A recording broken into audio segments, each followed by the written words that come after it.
Assalamualaikum warahmatullahi wabarakatuh. Waalaikumsalam. Waalaikumsalam. Oke. Sebelum mulai wawancara, izinkan kami untuk memperkenalkan diri dulu. Perkenalkan, nama saya Rema Rizkia, bisa dipanggil Nisa. Lalu ini ada Alia Kalisa Putri, bisa dipanggil Alia. Lalu yang terakhir itu ada Sofwan Mullah Abdul Aziz, bisa dipanggil Sofwan. Jadi kedatangan kami ke sini itu ingin melakukan wawancara terkait mengenai kesuksesan seseorang. Jadi yang pertama itu bisa Ibu ceritakan perjalanan karir Ibu hingga bisa mencapai posisi sebagai guru besar. Oke, perjalanan karir bisa mencapai sebagai guru besar. Guru besar perawatan ya, harus ingat guru besar. Oke, guru besar perawatan, konsen Ibu adalah di medikal bedah. Fokusnya lagi di kardiovaskular atau jantung. Karir Ibu itu dimulai sejak bisa mencapai guru besar di Universitas Riau tentu sejak awal diterima di Universitas Riau tahun 2001. Ibu diterima di Universitas Riau 2001 untuk persiapan pembukaan prodi keperawatan PSIK, namanya program studi ilmu keperawatan. Proses dimulai 2001 sampai dengan 2004. 2004 izin keluar dan diterima mahasiswa baru, dan bersamaan dengan itu tahun 2024 juga Ibu berangkat sekolah S2 ke Australia dengan beasiswa dari pemerintah Australia. Sampai 2 tahun di sana. 2004 pulang 2004 tapi 2006 pulang lagi dan bergabung kembali dengan keperawatan PSIK, dan tahun 2007 diberikan kepercayaan oleh ketua prodi untuk menjadi wakil ketua 1 bidang pendidikan dan kemahasiswaan. Nah, itu berlanjut sampai tahun 2010 akhir, karena Desember 2010 gue berangkat lagi sekolah S3 kembali ke Australia, tapi di universitas yang berbeda dengan beasiswa dari pemerintah Australia lagi. Terus pulang 2015 akhir ya, Ibu ingat waktu itu pulang pas lagi musim kabut asap di Riau 2015. Nah, Ibu adalah pesawat terakhir yang bisa landing di Bandara Sempang 3 ya. Terus 2016 bergabung kembali dengan dengan program studi dan menjadi dosen fungsional biasa.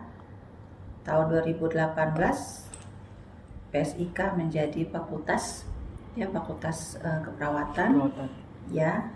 Terus di situ sudah dipilih dekan, karena pada saat itu kita belum ada yang bisa memenuhi syarat untuk jadi dekan, maka diambil dari luar. Dan pada saat itu diminta oleh dekan terpilih untuk membantu beliau di bidang akademik, yaitu wakil dekan 1. Nah, itu berjalan. Setelah itu selama menjadi dekan tetap melaksanakan fungsi tridharma sebagai dosen, dan disitulah mulai melakukan penjajakan atau planning perencanaan karir untuk pencapaian puncak tertinggi dari jabatan fungsional sebagai dosen, yaitu guru besar. Nah, alhamdulillah diawali dengan membuat tim di KJFD, KMB KGD namanya, dengan mendampingi coaching dosen-dosen muda, melakukan penelitian pengabdian di bidang kardiovaskuler. Alhamdulillah tahun 2004 dengan berjenjang ya, sejak mulai dari 2018 sampai dengan 2004, itu berapa tahun untuk prosesnya. Disitulah mulai meniti untuk pencapaian sebagai guru besar. Jadi itu yang Ibu lakukan untuk perjalanan karir. Tapi intinya bisa mencapai posisi sebagai guru besar itu tidak bisa tanpa ada kontribusi dan kerjasama dengan teman-teman di fakultas. Apa yang memotivasi Ibu untuk mengejar karir di bidang pendidikan? Sebetulnya yang memotivasi itu adalah pada saat Ibu SMA, Ibu mendapati sendiri orang tua, artinya ibu ya, yang tiba-tiba sakit karena serangan jantung, dan pada saat itu mulai berpikir bagaimana untuk bisa mengatasi beliau di rumah kalau sakit. Nah, sehingga masuklah waktu itu ke Akper di Padang. Nah, sebelum itu belum terpikir pengen menjadi dosen ya di dunia pendidikan. Yang terpikir pada saat itu hanya ingin memahami lebih dalam terkait dengan penyakit yang dialami orang tua. Setelah tamat Akper, Ibu nyambung S1 di Unpad. Setelah di Unpad itulah Ibu ketemu salah satu dosen yang itu sempat mengatakan bahwa seorang perawat itu bukan hanya melulu soal merawat orang di rumah sakit, tapi bagaimana kita mengembangkan dunia pendidikan, dunia keperawatan itu melalui profesionalitas di lapangan, di rumah sakit pelayanan atau di pendidikan. Di situ baru oh ternyata kita punya pilihan, bisa menjadi perawat rumah sakit, bisa menjadi dosen. Situ cikal mulanya berpikir untuk menjadi seorang dosen. Nah, ya setelah tamat S1 pulang ke Pekanbaru itu tahun 2000, ditawarkan mengajar di Akper Muhammadiyah. Ya, ada dulu di Jalan Muhammad Dahlan namanya.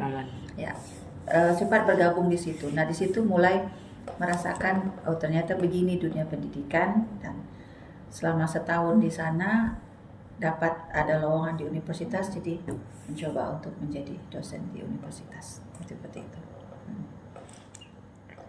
Jadi bagaimana Ibu mendefinisikan kesuksesan dalam konteks mencapai Ibu? Oke. Kesuksesan itu bagi Ibu adalah sesuatu yang bisa dicapai dengan adanya pengaruh atau intervensi dari orang lain. Ya.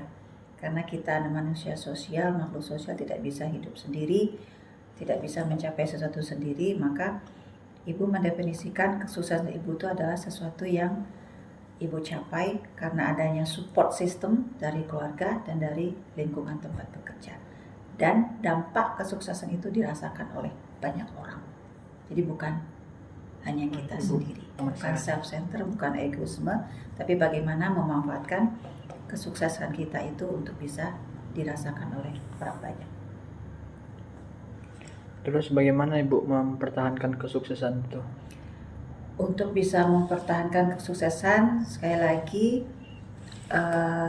keterlibatan atau team building ya dari teman-teman di fakultas ya maupun di keluarga itu sangat penting, karena segala sesuatu akan bisa berjalan lancar karena ada support system yang jelas. Kita mengayomi, mengcoaching, melakukan coaching terhadap junior-junior ya yang ada di lingkungan tempat kita bekerja.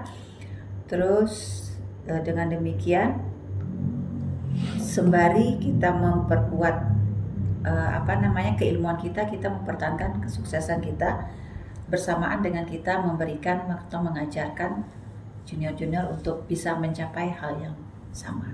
Jadi istilahnya sekali kita melakukan pekerjaan itu banyak impact-nya untuk orang lain gitu. Ya. Apakah Ibu memiliki panutan dalam pencapaian sama ini? Tadi kalau panutan di bidang pendidikan, pertama kali Ibu menemukan titik terang dunia keperawatan itu adalah pada saat Ibu ngambil S1. Ada seorang dosen namanya Bu Suharyati Samba. Itu adalah bukan panutan, dia menjadi memberikan insight kepada Ibu pada saat itu, mengatakan bahwa dunia keperawatan itu sangat luas gitu. Dan dari beliau juga Ibu bisa terpapar dengan dunia luar ya, sekolah keluar segala macam karena motivasi yang beliau berikan. Nah, itu panutan dalam konteks dunia pendidikan. Tapi kalau panutan dalam kehidupan itu adalah Ibu, orang tua Ibu sendiri, yaitu Ibu yang tanpa beliau sadari memberikan pengajaran atau ilmu hidup yang sangat sempurna. Sebagai seorang ibu mempunyai anak 10 orang, membesarkan dengan cara mereka sendiri, dengan metode dia sendiri, dan bisa menghasilkan anak-anak yang boleh dikatakan sukses dengan kondisi beliau yang tidak tamat sekolah SMP gitu. Jadi masa orang yang tidak bisa ngapa-ngapain atau tidak terpapar dengan dunia yang seperti sekarang itu bisa menghasilkan atau menjadikan orang-orangnya lebih baik gitu. Nah, itu panutan hidup itu. Pertanyaan terakhir dari kami, apa pesan-kesan untuk anak muda yang ingin sukses seperti Ibu? Oke. Yang paling penting untuk anak muda, terutama kalian Gen Z, itu adalah jangan pernah melupakan orang tua, terutama ibu.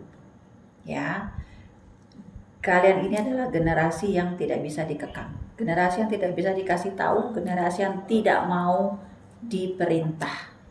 Ya, kalian punya inisiatif, kalian punya keinginan, tetapi ingat semua keinginan dan inisiatif itu masih harus di dalam batas-batas kontrolnya.